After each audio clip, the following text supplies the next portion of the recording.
حکیم الامت فرماتے ہیں کہ ایک آدمی چوڑی بیچ رہا تھا. چوڑی سمجھتے ہیں جو عورتیں پہنتی ہیں, شیشے کی ہوتی ہے. تو وہ ایک دیہاتی آیا لاٹھی لے کر. دیہات میں لوگ لاٹھی لے کر چلتے ہیں بڑی لمبی لمبی. تو اس نے لاٹھی سے اس کی چوڑی کو ایک ٹھوکر مارا اور کہا یہ کیا بھاؤ ہے, اس کا بھاؤ کیا ہے, اور بڑا زور سے مارا ایسے کر کے. اب آپ بتلائیے کم سے کم 100 چوڑیاں تو اس کی ٹوٹ گئی. تو اس نے کہا بھاؤ نہیں بتاؤں گا, ایک دفعہ اور مار دو تو جیسے بھاؤ ہی نہیں ہے, نہ رہے مال نہ رہے بھاؤ. تو ایسی سمجھ لو ہمارے اعمال کا حال ہے کہ اگر اس میں دکھاوا آ گیا تو سمجھ لو شیطان نے لاٹھی مار دی.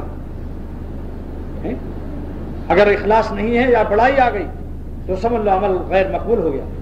اس میں تبلیغ والوں کے لیے بھی ہدایت ہے, علماء کے لیے بھی ہدایت ہے, صوفیوں کے لیے بھی ہے, مدرسوں کے لیے بھی ہے, محتمموں کے لیے بھی ہے, پرنسپل کے لیے بھی ہے.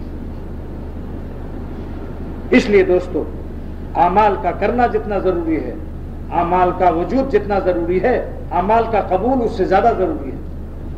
اور قبول ہے اخلاص سے. اخلاص ملتا ہے اللہ والوں کی صحبت سے. دیکھ لو حضرت مولانا الیاس صاحب رحمۃ اللہ علیہ, مولانا گنگوہی رحمۃ اللہ علیہ کے خلیفہ حضرت مولانا خلیل احمد سہارنپوری رحمۃ اللہ علیہ سے بیعت ہو کر اللہ اللہ کیا ہے, ان سے اخلاص سیکھا ہے. آج ان کے اخلاص کی خوشبو سارے عالم میں اور پوری کائنات میں پھیل رہی ہے. کیوں نہیں کسی اور عالم سے کام ہو گیا؟ میرا سوال ہے. جو لوگ کہتے ہیں اللہ والوں کے پاس جانے کی کیا ضرورت ہے, تبلیغ والے بھی اگر ایسا کہتے ہیں تو ان کی نادانی ہے. اس لیے کہ اگر مولانا الیاس صاحب رحمۃ اللہ علیہ کے علاوہ کسی اور سے یہ کام کیوں نہیں ہوا جس نے کسی اللہ والے کی صحبت نہ اٹھائی ہوتی. خود مولانا الیاس صاحب رحمۃ اللہ علیہ فرمایا کرتے تھے کہ جب میں تبلیغ میں نکلتا ہوں تو کچھ نہ کچھ گرد و غبار, جیسے کار جب چلتی ہے روڈ پر تو اس میں 1000 میل چلنے کے بعد کچھ اس کے پرزوں میں گرد و غبار آ جاتے ہیں, پھر گیریج میں داخل کر کے ٹیوننگ کراتے ہیں.